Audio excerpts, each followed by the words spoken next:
guys, today is December 6th, 2025, and I wanted to make a video about Plato's allegory of the cave. Allegory. I've always said allegory. Um, but I just wanted to talk about this because I find it very fascinating, and I think that we can apply like a lesson to it for modern audiences and modern life in a way where the allegory itself is like so universal. Like I believe Plato's allegory of the cave, um, it is a think piece that I believe has greatly survived like many civilizations and is still relevant to this day. But essentially, if you don't know what it is, Plato's allegory of the cave is a hypothetical scenario thought up by the Greek philosopher Plato. And it's essentially, picture this.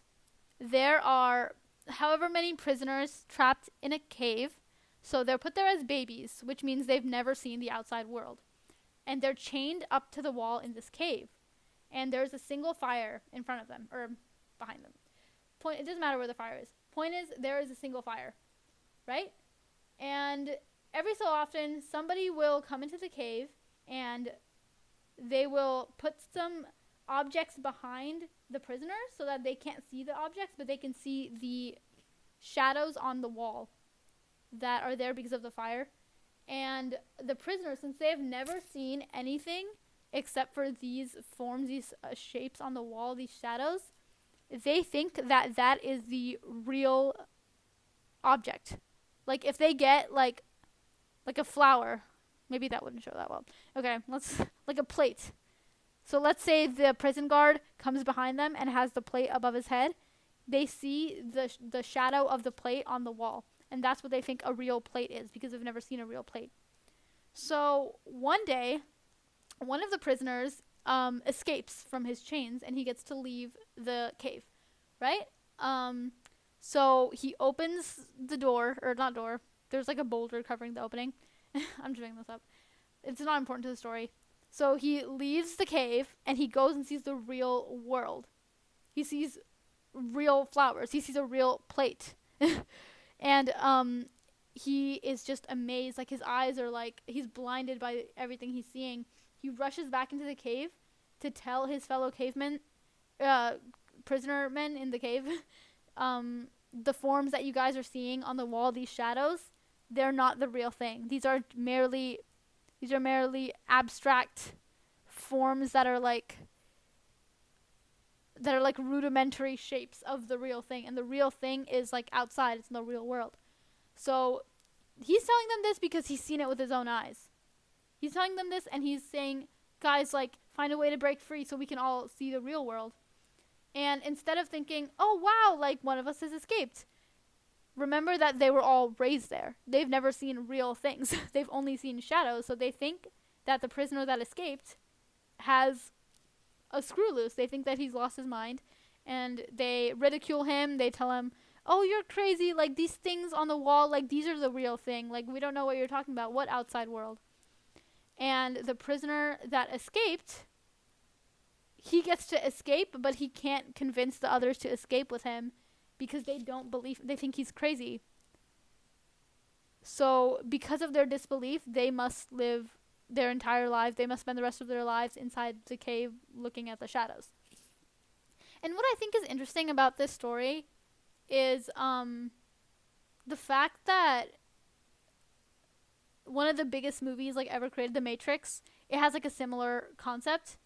And this idea that humans like have such like not only like are they like prone to like a hive mentality, like, or like a like, oh, like they said this, so like since only one guy thinks this is true and everyone else thinks it's false, like it's got to be false.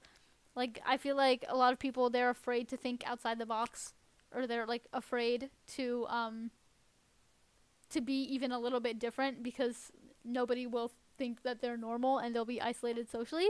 Just like the prisoner that escaped the cave, he's no longer with his cave mates. He's isolated from them.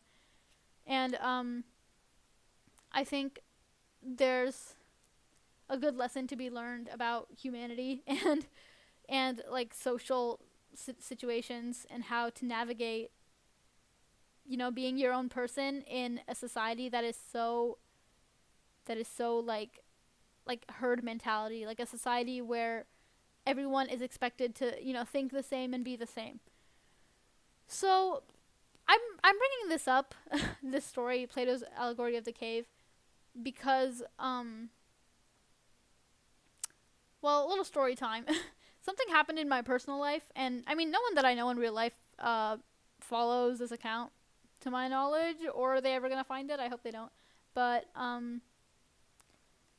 I've recently become a little socially isolated because a former partner of mine, I say former, has been saying some questionable and untrue things about me.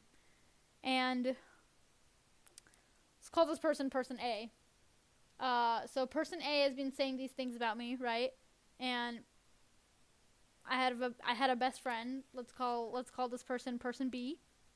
Person B, instead of listening to me and hearing things out, like hearing my side of the story, she immediately, or person B, no gender, immediately went and just went along with what everyone else was saying and what he was saying, because everyone believed him. And since I was being the bigger person and not saying anything about person A, my former, person B just